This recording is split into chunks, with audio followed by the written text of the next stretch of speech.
Omnibus Law sudah disahkan, tapi perdebatannya masih berlanjut sampai sekarang. Ada yang pro, ada yang kontra, ada yang hoax, ada juga yang terus menyebar propaganda. Gak apa-apa. Tapi di luar itu, Puan Maharani juga banyak dibicarakan. Gara-garanya Puan mematikan mic di waktu sidang, mematikan mic fraksi Demokrat.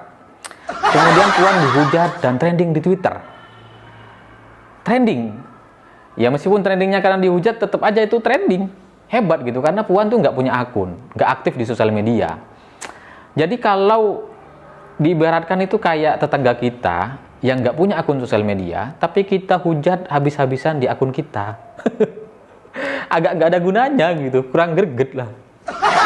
Tapi nggak apa-apa, sebagai hore-hore itu lanjutin aja. Toh ini negara demokrasi. Kemudian saya juga baca komentar-komentarnya. Ada yang menanyakan kenapa Puan mematikan mic. Ada juga yang nyinyir dan provokatif gitu. Ada yang bilang, jangankan Demokrat, jangankan rakyat biasa, bahkan Demokrat pun tidak didengar aspirasinya. Jadi jangan heran kalau rakyat kemudian marah, rusuh, membakar, ngerusak gitu. Karena merasa tidak didengar aspirasinya gitu.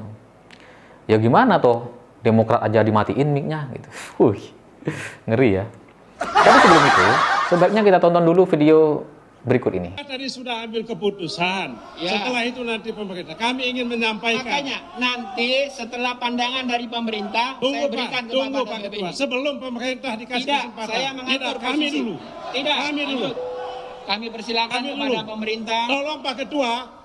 Pak Beni. Baca pasal ini. Baca ini. Saya baca. Pak Beni pakai yang lama itu. Pak Ketua. Ada ini TV. Pak Beni, saya minta Anda nanti bisa dikeluarkan dari ruang paripurna. Kalau Anda tidak mengikuti aturan mekanisme. Dengarkan ini. Saya minta interupsi Anda nanti setelah. Saya interupsi. Tidak, saya yang atur di dalam rapat ini. Tolong saya diinterupsi. Baik, Bapak Ibu sekalian. Pak Ketua. Interupsi akan kita terima setelah pandangan dari pemerintah. Pak Ketua, sebelum pemerintah yang sangat saya banggakan dan hormati, tolong kami dikasih kesempatan. Saya sudah 1 menit. Tidak, 1 menit. Saya yang atur dalam kesempatan ini. 1 menit. Tidak. 1 menit. Persilakan kepada pemerintah untuk menyampaikan pandangan. Nanti setelah pemerintah baru. Kalau demikian maka kami fraksi Demokrat menyatakan walk out dan tidak bertanggung jawab. Jadi gimana? Masih nyinyir tentang Puan atau sudah berubah pikiran? Jadi begini, dalam sidang itu ada banyak fraksi, ada 9, ada perwakilan pemerintah. Semua orang diberikan kesempatan yang sama, waktunya sama. Demokrat juga sudah diberikan kesempatan untuk bicara. Tapi masih bicara terus. Nyerocos terus. Ya kalau mau bicara sendiri ya bikin aja forum sendiri. Ini kan sidang resmi, ada pimpinannya. Ya kita harus hormati lah. Jangan seenaknya gitu. Kalau sudah waktunya sudah selesai ya sudah. Jangan nyerocos terus. Ini bahaya ya kalau dibiarkan, kan bisa mengundang reaksi dari orang-orang yang tidak setuju dengan Demokrat gitu. Demokrat ini minoritas, bos. Yang setuju Omnibus Law itu ada 7 fraksi. Yang nggak setuju cuma Demokrat sama PKS. Minoritas. Itu kalau Demokrat tetap nyerocos, provokatif gitu, kan bisa dilempar kursi, bisa rusuh gitu. Udah pernah kejadian kan DPR rusuh? Apa mau diulangi gitu? Kan enggak. Jadi sudah benar, Demokrat itu baiknya dimatiin aja mic-nya, supaya tidak terjadi suasana itu kondusif gitu. Sama kayak grup WA kita lah. Grup WA itu kalau ada orang yang nyebarin hoax atau konten-konten yang tidak patut gitu, daripada bikin ribut terus ya mending di remove. Cocok tuh. Lagi pula, setuju dan tidak setuju itu pilihan gitu loh. Demokrat kalau mau dihargai ya dia harus menghargai orang lain. 7 fraksi setuju. Ya udah, Demokrat nggak setuju ya nggak apa-apa. Nggak ada pengaruhnya gitu. Undang-undang tetap bisa disahkan.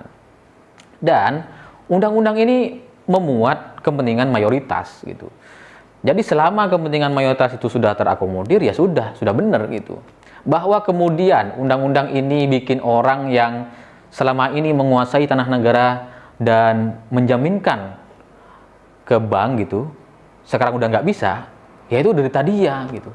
Bahwa ada calo-calo perizinan yang sebelumnya dapat uang banyak gitu, Sekarang karena dipermudah, jadi si calo ini jadi nggak bisa kerja lagi. Ya itu derita dia gitu.